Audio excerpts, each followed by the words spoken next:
what I think we're all feeling. And the nurses, I mean, I can tell because even in the coaching, our coaching school, we went to the same school together.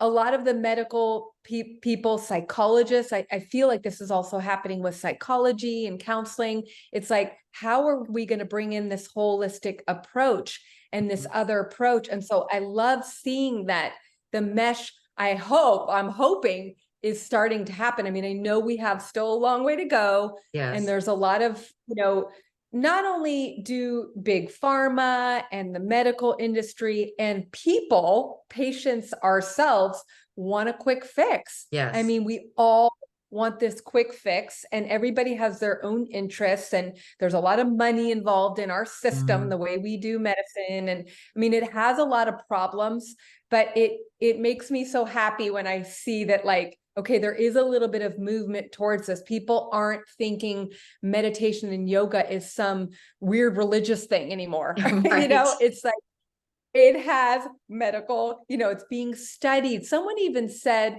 well, there's Johns Hopkins, how he did the mindfulness-based stress reduction stuff back in the 70s. I think that was like kind of the forefront, and I don't know if we've brought it in enough as we should into the into our conventional medicine. But Mhm. I think that you're starting to see these studies on this stuff go into more credible research centers. And I'm all for it. Like, let's study the breath. Let's have Harvard do a study on breath, because this is all free. It's Mhm. free. And our body can do it if we give Yeah. it the right. And you mentioned something so pivotal and important: slowing down. She just Mhm. said, slow down, relax, take a breath. Yes. And we just have a hard time doing that. And Mhm. the world is getting faster and more distracted. But if we can somehow find that moment, I mean, even if you and I just did it right now for a second and Mhm. took a breath, Yeah. it already changes everything Yeah. I find in that myself just instant. doing it automatically when you even say that. Just take a breath. And it's like, it almost instinctively just happens now. And it does make a huge difference. It actually calms you down. I remember, like, I'm way rusty at my yoga right now. My body is super tight right now, and I've been working on getting back into my yoga because but my body is sore, and I can really tell that, I need it even more than I did. But when I actually went through a yoga training class so that I could be an instructor, and uh, one of the things that my instructor was really big on was diaphragmatic breathing. She talked about that a lot. And it's the way she taught it. And I look up on YouTube now on how to do diaphragmatic breathing, and I've never seen it taught the way she did it, because she taught us that belly breathing and diaphragmatic breathing are two different things. And most of the Mhm. way it's taught now that I've seen online, it's actually belly breathing. And what I was taught, that's different. But how, when you're doing true diaphragmatic breathing, it's it actually massages your heart, and there is a correlation with it relaxing you and reducing your blood pressure and reducing your stress levels just by doing diaphragmatic breathing. And it's something you can do anywhere. You can do it in your car, on your way to work. You can do it when you're standing in line at a grocery store. Wherever you are, you can do it because you're breathing anyway. So people aren't going to look at you and be like, oh my God, she just started breathing. You know what I mean? It's not going to be like this outlandish thing that you're doing, because you're doing it anyway. You're already breathing. You're just changing the way you're breathing. So, and Yeah, it's it's incredible how fast and effective it is. yeah, it is. And it's just like, start small and go with one thing that makes you feel better and practice it, and then just start with that, and then you can go on to something else or build from there. And it just, these little things that we can do. My husband had high blood pressure. He was really stressed out. He'd leave the door with a Starbucks strong coffee, like a huge amount, and he would just be pounding that and walking out the door. Mhm. and he had high blood pressure. Yeah. And I was upset at the medical industry and him because he went to the appointment, he got, had the high blood pressure, they give him a pill. Yes. And when he came home, I was like, you know, you we haven't even tried any of these methods on your own before you decided to take the pill and before they prescribed you. You Right. didn't even try anything. And I suggested that big old Starbucks coffee. I'm like, if you could cut that in half or cut that down, or and of course the meditation and everything, but he baby steps with him. But I wasn't even suggesting anything other than the coffee, Right. just cutting down, because your heart, you're already kind of stressed and revved up in the morning. And then you're going out the door, no breakfast, didn't do anything, thinking about your day with this big old cup of coffee. And he was taking the medicine because he kind of fought me on it, but he developed a cough. And when we Mm. read the medicine, it said you could get a cough. And that was what motivated him to stop the medicine, because he didn't like that he was getting this side effect secondary thing from it. And I was Right. like, perfect. There you go. There's your opportunity to think of something else. You don't want the cough. Well, let's try the other thing. And he's not on medicine anymore. Yeah. He was 47 at the time. And I was like, you're only 47. I mean, Yeah. you're not, like, we can do this first.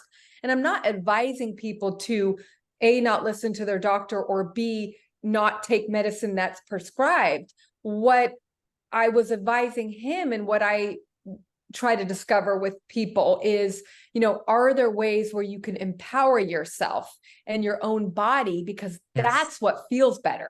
Yes. And that's what's going to help you long term and probably be the best thing. If you need medicine, yes, that's there, and there might be where you have to do that. But first, let's see what else, and talk to your medical providers about that. Like, hey, I don't want to do that. Because that's what I do every time I go to my doctors too. I'm 50 and I'm on nothing. And Mm. I do tell them, when I establish a relationship with any medical people, like, just so you know, I want to try a natural route on everything. Like, that's me, and that's what I'm going to want.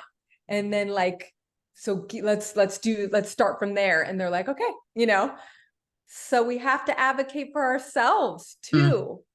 And then they will adjust accordingly. And we have to take self-responsibility, because we are also the ones that are creating this nightmare system. And this Mhm. system, it's not just big pharma, big medicine, this guy, that girl, that person, that woman, we're also going, fix me. I don't want to do Right. anything, and I want to be fixed right now. Right. Exactly. And Yep. I want to that's change nothing our, that I'm doing whatsoever, but I want you to give your magic wand and make me whole again. And that's yeah, not how it personal works. responsibility. Yeah, we have to have personal responsibility, and we have to educate ourselves. And like you said, advocate for ourselves. But I think that really begins with educating ourselves on, everything. And don't, it always has been so puzzling to me how someone will let their doctor write out a prescription for them, take that prescription straight to the pharmacist, get it filled, take it home and begin taking that medication and not even ever question it. They'll never look it up. They'll never see what side effects there are. They'll never research in any kind of way. But do you tell someone, hey, you have headaches?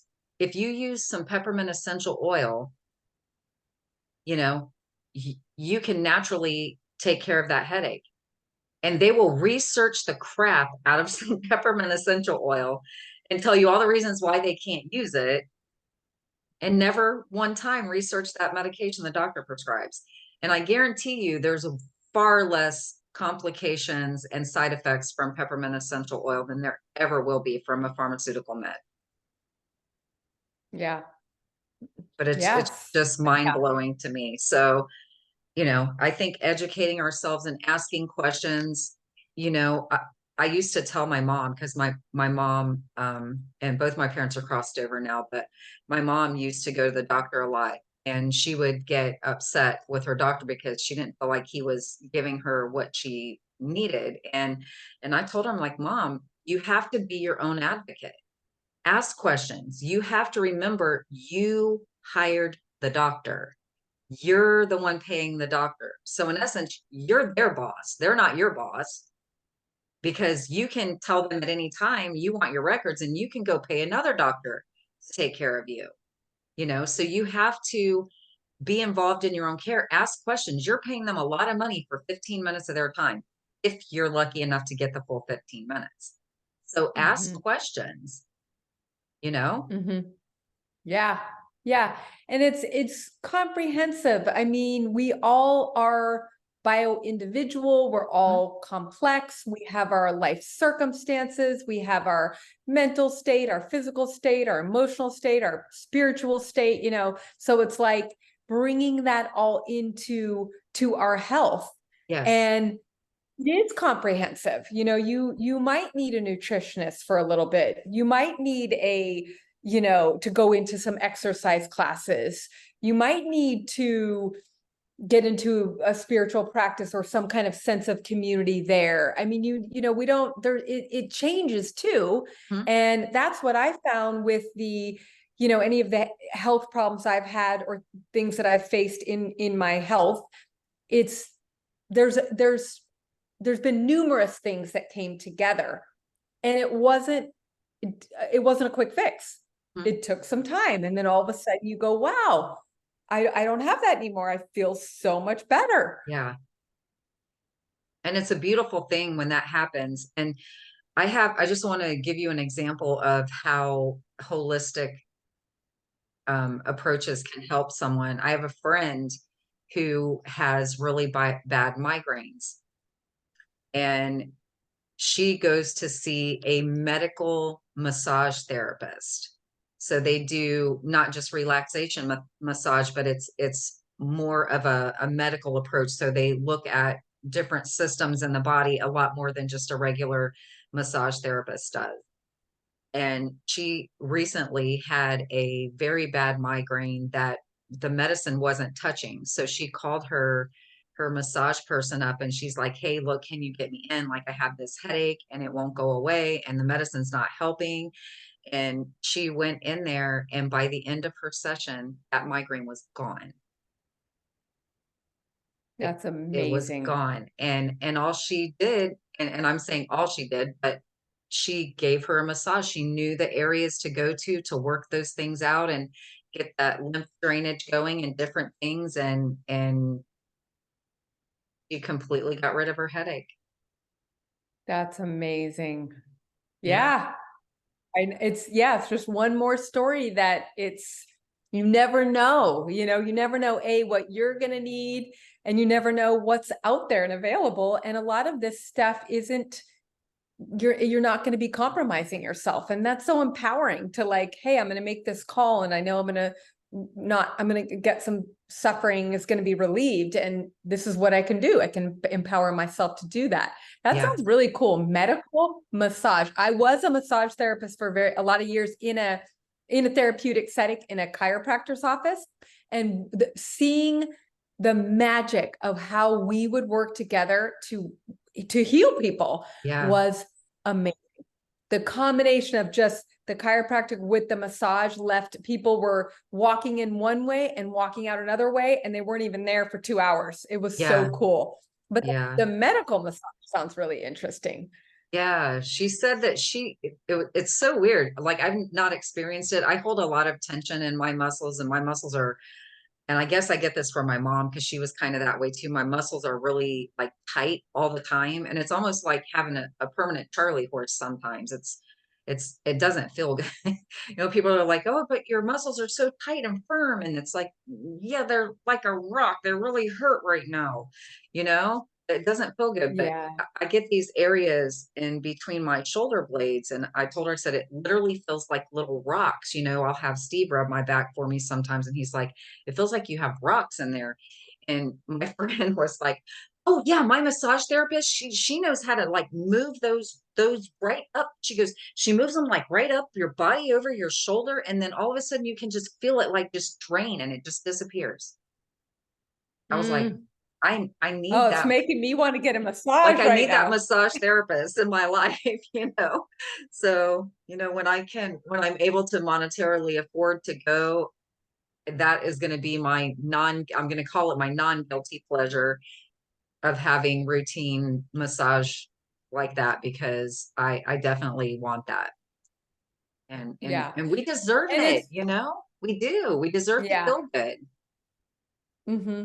And it is, you're right. It's like, why do we in our minds say, you know, when I make money or when I feel like I've earned it, I can do it. Because if you think about it, getting a massage is a very therapeutic thing for your longevity, your health, your mental state. I mean, it's working on your body's systems, Yes. flowing, blood flow, circulation. Like, we could justify this as a perfectly healthy thing to do, but yet we won't give ourselves, the grace to say, like, no, I'm going to go schedule that in once a month.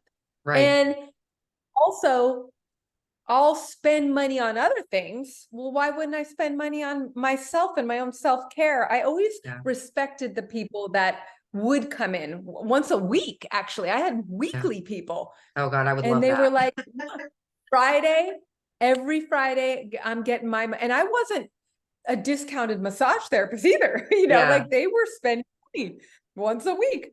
But and I always respected it. I'm like, they know how good this is for them. They know how good it feels. They know the therapeutic benefits. Like, why am I not doing this for myself too? Yeah. Yeah. Why not? I mean, seriously, now you're going to make me get off this computer today with this recording and go schedule a massage. But it's true. We don't, I don't know if it's that we think we don't deserve it, or we just don't really think of it as self-care. I'm not sure why we don't do it for ourselves, but I know, I thought about some of this, how because and you might find this as a coach. I find this being a coach is, you have to be sort of pushed. Some people have to be pushed towards this, like, they don't feel like they have any other options, and then they'll hire hire a coach. And it's, why do we feel like we have to be to the point where we have no other options, or to get to some major medical, something happens to us, or we get really sick, or God forbid something like a major illness comes in, or somebody we know gets something, and then we finally say, oh, I'll go do it. yes. Why do we do that? And it doesn't help any of us if we're doing that. It Yeah. helps us if we all can function. And I know the word self-care has gotten thrown around so much, but it's beyond self. I mean, Mhm. if we can do this self-care, it extends out into the world. It's not just self-care. Right. This is this ripple effect. If we all, I always laugh and say, like, I wish all politicians would meditate every morning. You know what I mean? If everybody got up and they did a 10-minute meditation, can you imagine? Oh my gosh, that'd be amazing. I just want to, like, go into every politician's home and just be like, hey, I'm here to guide you. You got your Yeah. 10 minutes meditation before you go into your meetings all day. Like, it would be so it's so beyond self-care. Yeah. Yeah, that's very true. That's a very good point. And you know, like waiting for the right moment, to do a certain thing. Like I remember what you said reminded me so much of when I have had two grandsons that have crossed over, and they were on hospice at the end. And the oldest one, when he was, I remember this so vividly, when he was going through his end of life and how full that house was every single day, all day long. People would be coming in, bringing food, dropping things off for the kids, for the just, I mean, and I was like, I was thinking about it, and I'm like, why do we wait? Why do we wait until someone is dying before we reach out? Before, I mean, like, Why couldn't you just be like, hey, I know you have a busy life and you're raising 5 kids, so I'm going to bring you dinner tonight so you don't have to cook.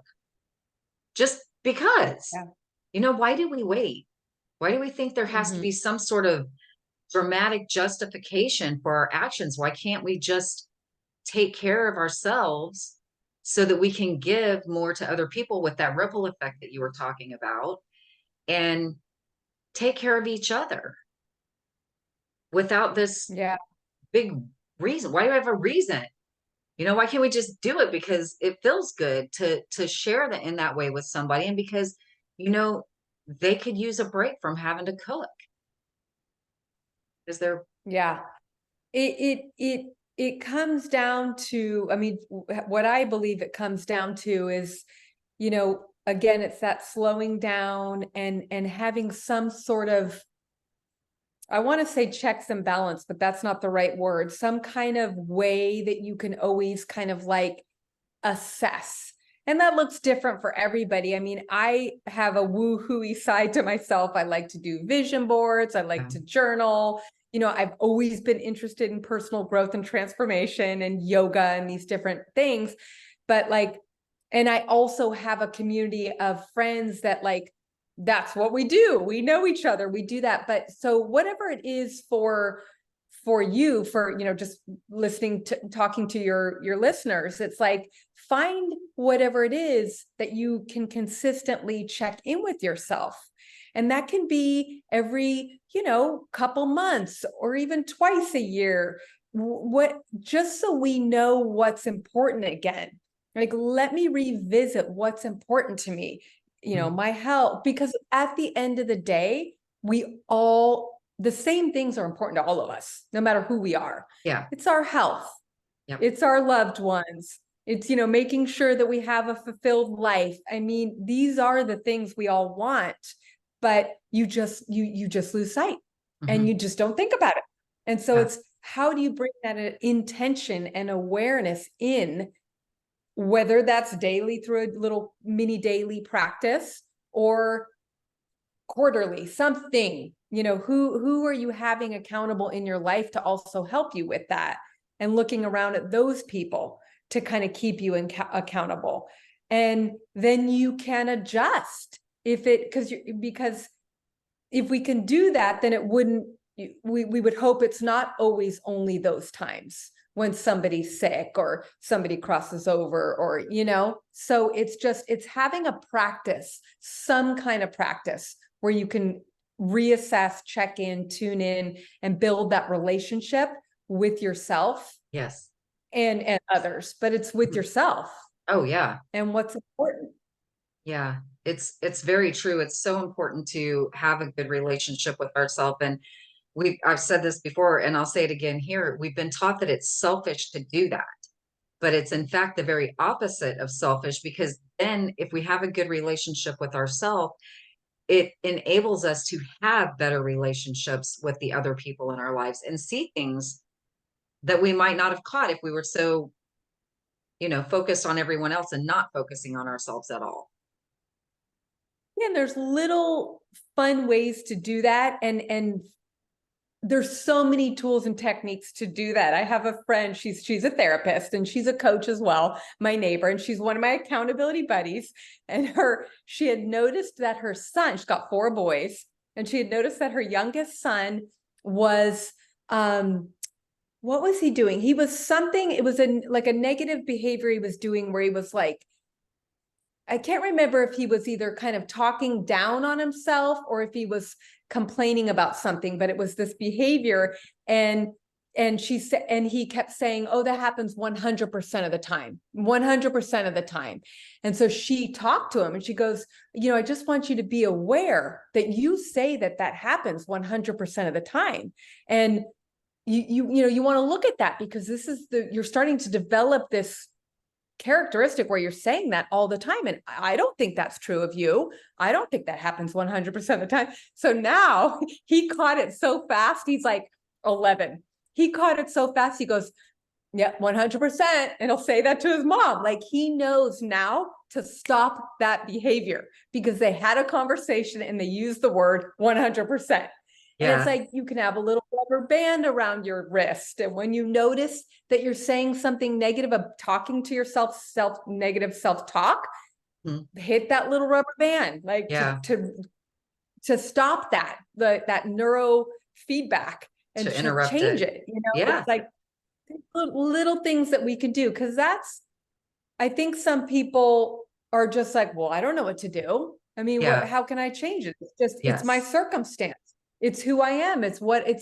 I don't have the luxury of doing that. I'm not some, wealthy person that can go get massages all day and think about this stuff, Right. but there are little things we can do, Yes. little things. And then they disrupt it and you keep sticking with it for a few weeks or, whatever. And then it's like, okay, now I just changed that. I'm aware of that. And you can move on to the next little thing. But there's so many little things we can do. Yeah, absolutely. And what you were saying reminds me of that quote, where focus goes, energy flows. And it's so absolutely true. I'm going to tell you a funny story after I remind everyone that Wayne Dyer, I absolutely love Wayne Dyer, but he has a book called Change Your Thoughts, Change Your Life. And that's honestly where it starts, is with our thoughts. But funny story about manifesting stuff, because that's really what we're talking about by continuing these thought trains that we get on sometimes, is we're manifesting that, more of that, into our lives. So I had gotten into the habit, and it's amazing how fast this happened. I was blown away by how fast this happened. I would say, I would ask someone a question, like I would text them and ask them a question, or message them and ask them a question, or call, and I wouldn't get an answer. Like there would be nothing, be total silence. But instead of saying there was total silence, I got into the habit of going, all I heard was crickets. I would be talking to Stephen. I'd be like, well, I sent so and so a message and asked him such and such, and all I heard was crickets. Let me just tell you, within 2 weeks, I literally was woke up inside my house by actual live crickets in my Oh house. And I was like, why all of a sudden are there crickets in my house waking up at, like, Steve didn't hear them. They didn't wake him up at all. They woke me up. On the third night, I was like, I was mad on night 3, let me tell you, because I was tired. And so I was starting to get cranky because I was tired. And I'm like, oh, I'm going to find that cricket. I'm going to find that cricket. And let me tell you, I did find that cricket, and it did not make it out of my house alive. And usually I'd be the type of person that would catch the cricket and just put it back outside. And no, that cricket did not make it out of my house alive, because I was so mad. And then I was thinking, why were there actual crickets in my house? And I started thinking back over the things that I had been saying. I was like, that happened so fast. There was only about a 2-week period that I was saying that before the crickets actually arrived in real life in my house in the middle of the night and woke me up.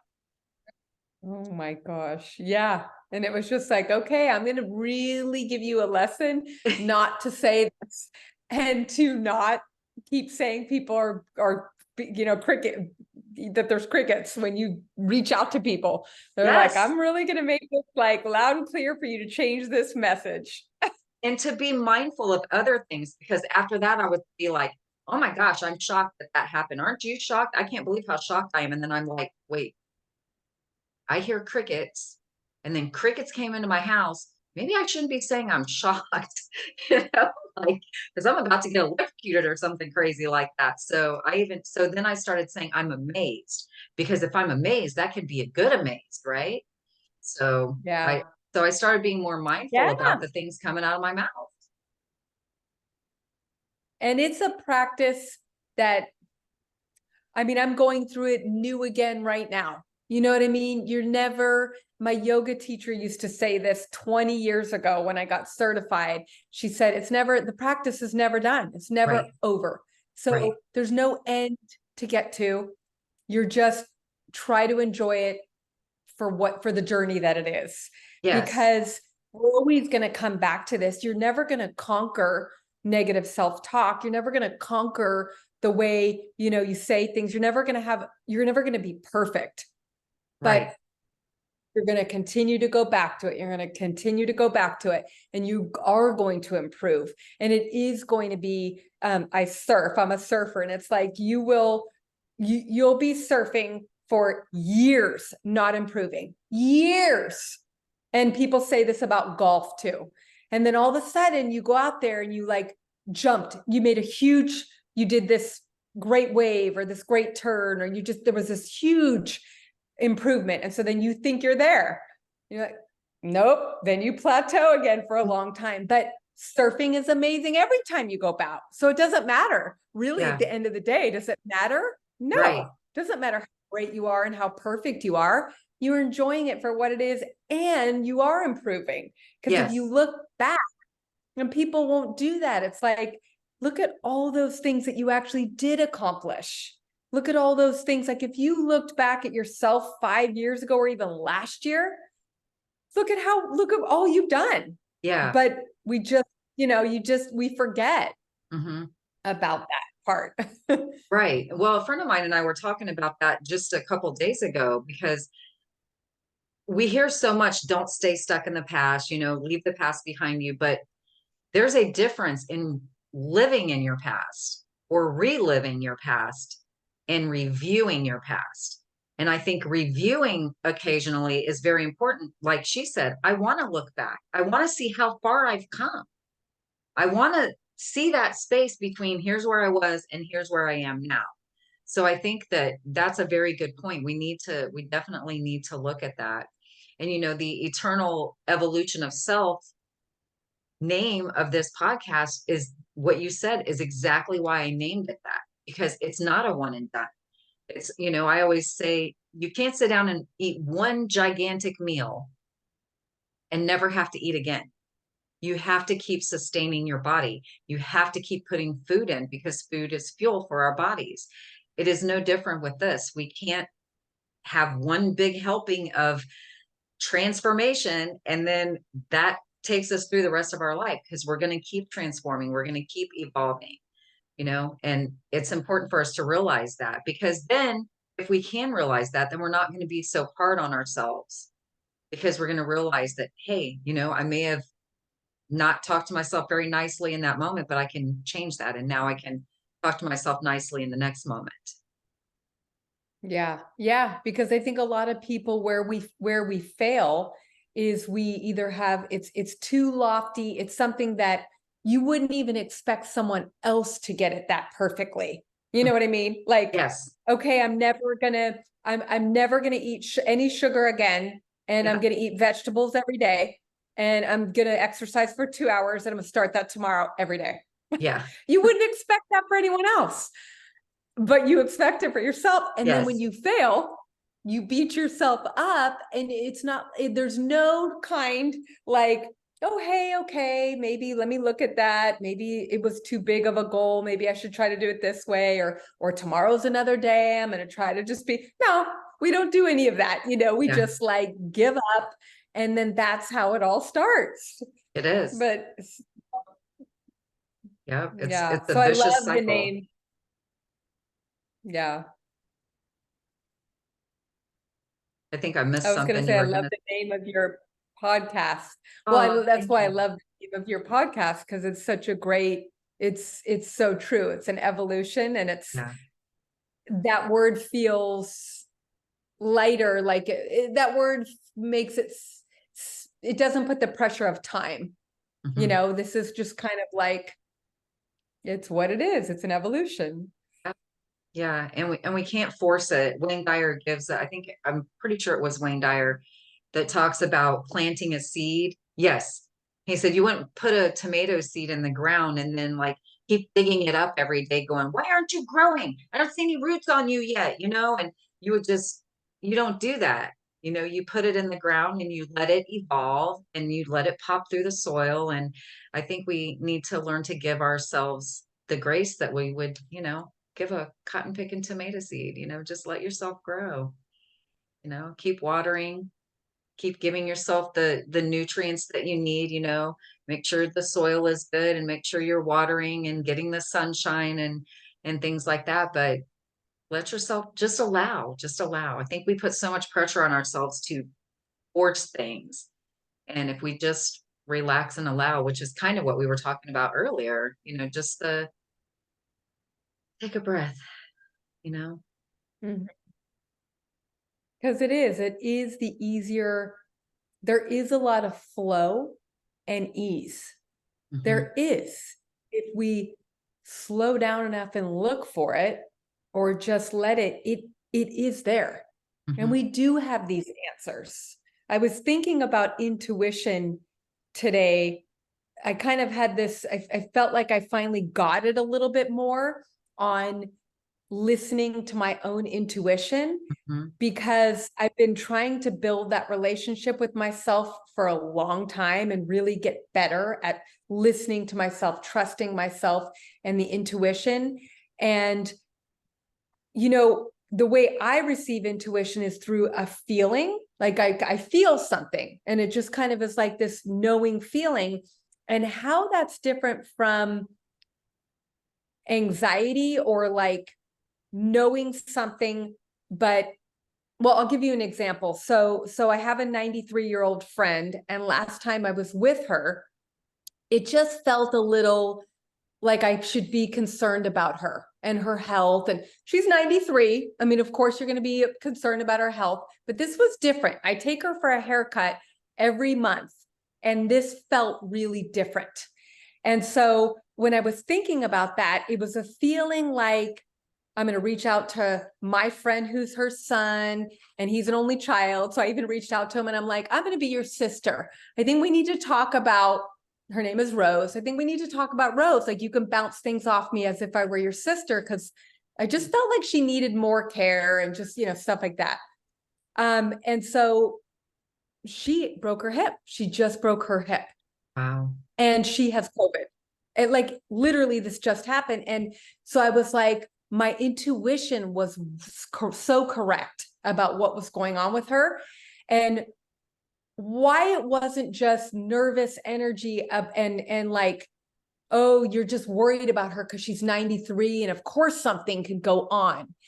This feeling was a feeling, and it wasn't filled with anxiety. I don't know if I'm making sense, because I'm Yeah. still trying to like get to the root of of intuition and tapping into it. But it was, so it's still not necessarily the best thing that that this happened to her, but my intuition knew it and didn't feel anxious about it. It was a knowing, which Yes. was the difference. Yeah, absolutely. And It yeah, reminds me of a story of, because I used to be a nurse and I was an LPN. I worked at a VA hospital, and I had this one patient, and he was one of my favorite patients. He was such an ornery little guy. Actually, I'm going to tell you a little bit of backstory so you can appreciate how much I just dearly love this man, because I raised boys, so my boys were always saying things, and so I was used to inappropriate comments being made around me, because my I always allowed my boys the freedom to not be disrespectful, but to be boys,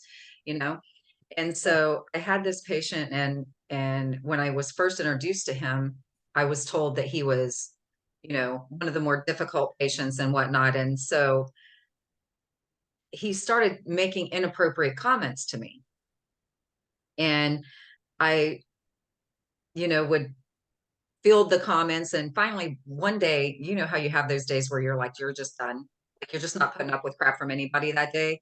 Like, yeah, we all have days like that where our bullshit meter is on zero. You're like, yeah, nope, not today. I think there's even shirts that say, nope, not today.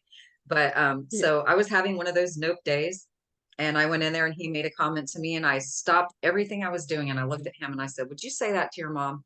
Now keep in mind this, when you're working in a veteran hospital, most of these guys are way older. So he was like, I can't remember if he was in his 80s. It seems like he was. And he's like, well, my mama's dead.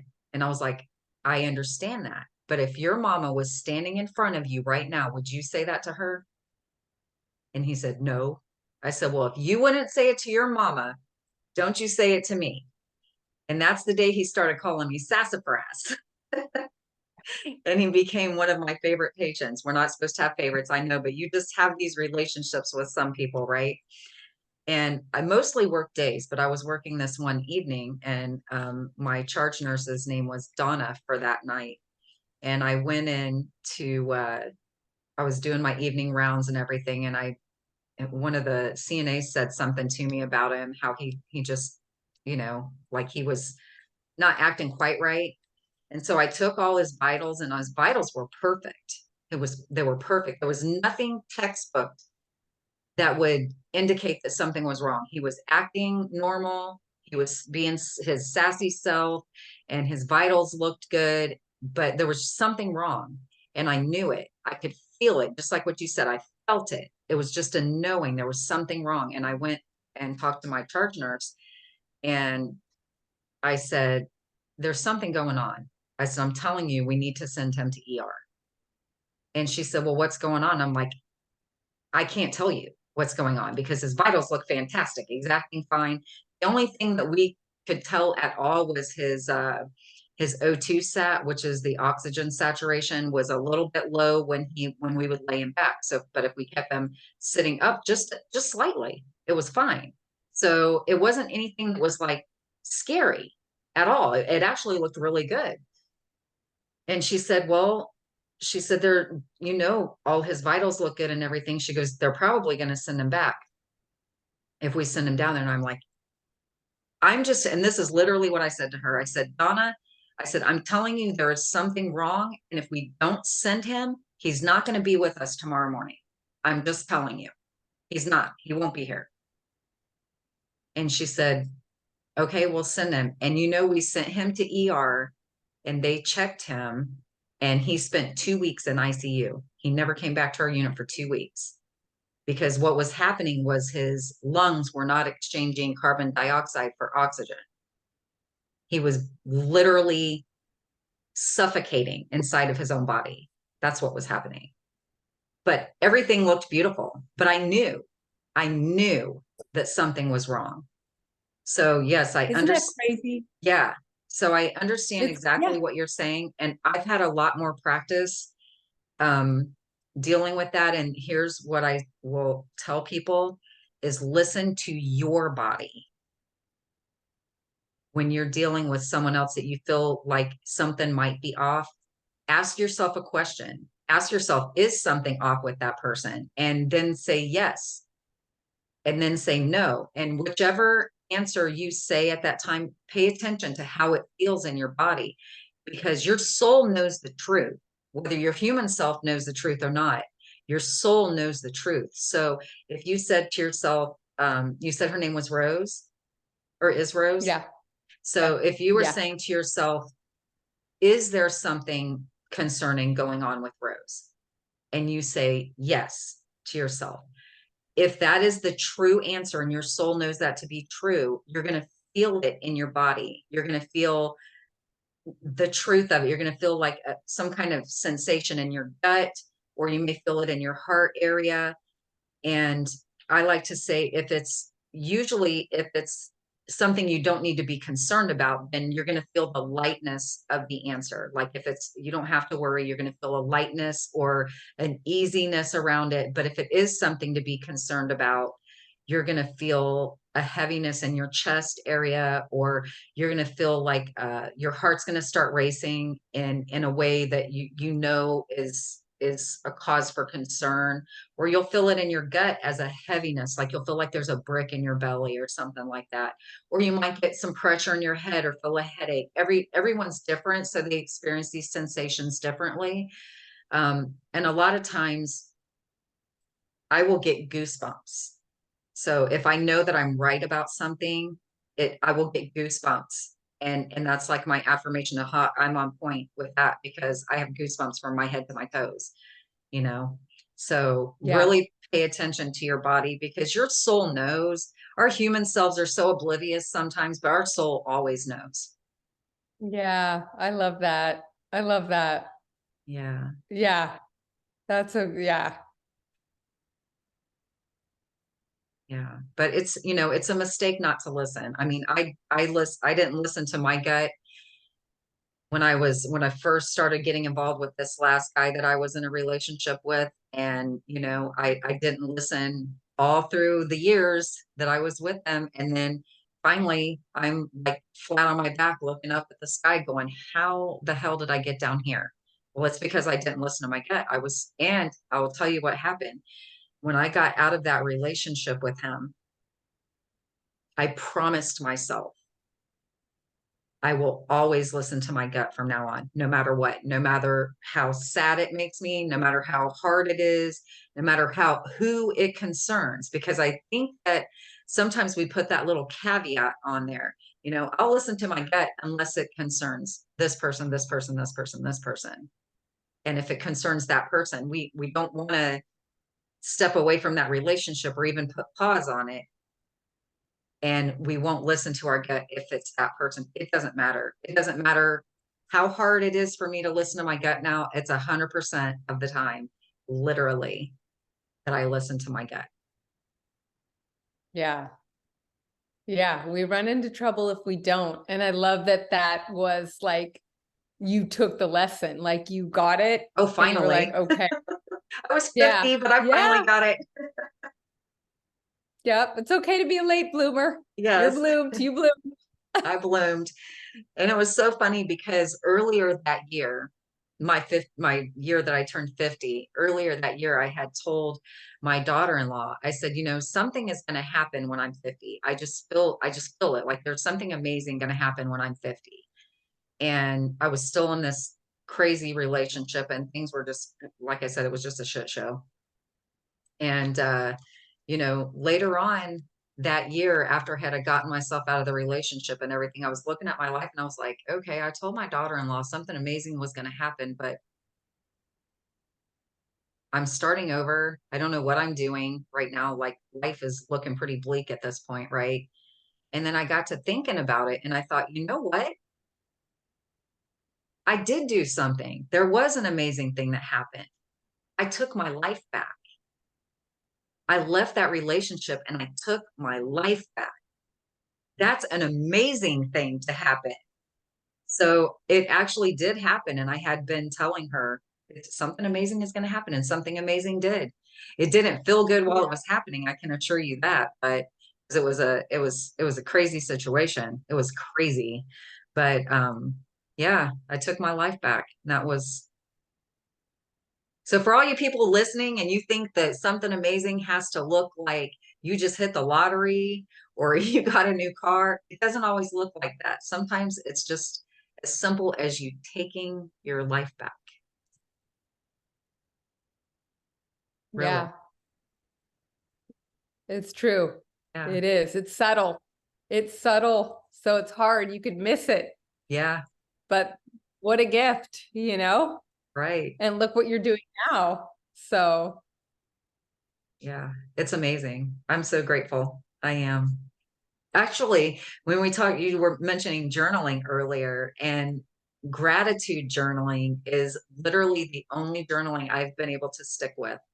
I journal gratitudes almost every single day. I can't say every single day because I do miss some days.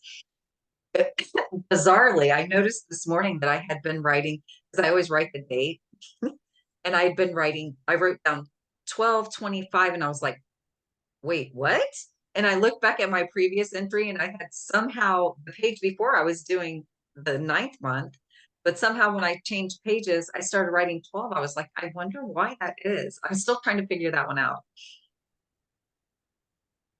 I I don't know why I know skipped ahead to you'll have December. to journal. You have to journal about that. Yeah. So funny. I feel like there's a reason for it though. I really do. Because I'm one of those people. I have a friend who would tell me sometimes, oh my God, Dee, there's not a reason for everything. Sometimes something just happens. And I was like, hmm, no, I'm pretty sure that there's a reason for everything. It all has some kind of meaning. We don't always see it. We don't always allow ourselves to see it, but it always has a meaning. So I'm curious to find out what the 12s are about. Yeah, you'll have to let me know. Yeah, I'll figure it out. I will. I'll ask all the questions. I'll get to the answer. Yeah.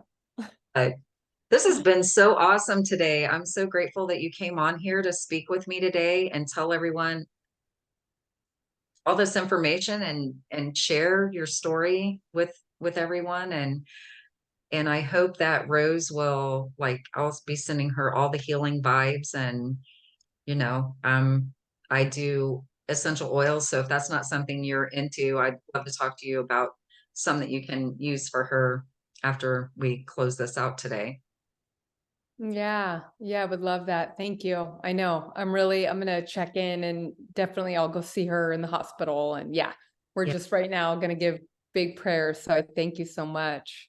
absolutely. Yeah, and you know, for your people listening to, I would love to. I have this wake up method, and it's a morning routine, so it's really simple. It can be taken as, what do you do literally when you wake up? Do you drink coffee? Like, practically speaking, what do you do? Or what are you waking up to? Like those grander questions of, like, why am I here? What's my purpose? What's this all about? Like, it can be taken as pragmatically or as in depth as you want. And so is really affordable. It's a 6-week program.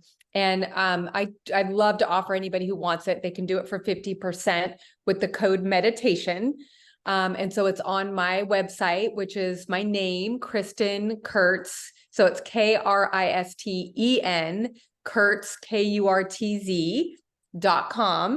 And they could just go on and grab that Wake Up Method program, put in the promo code meditation, they can have it. And hopefully it'll help them just with these little tools and techniques that we've learned, that I've built up over, 25 years, just to bring joy into my life, to bring, to live my life in a fulfilled, joyful way. So I would love that for that. And it's been such a great conversation with you on what it's all about, and how we are living, in these easy ways to help us live with more joy. So that's what it's about, and evolve. Yes, So I absolutely. appreciate.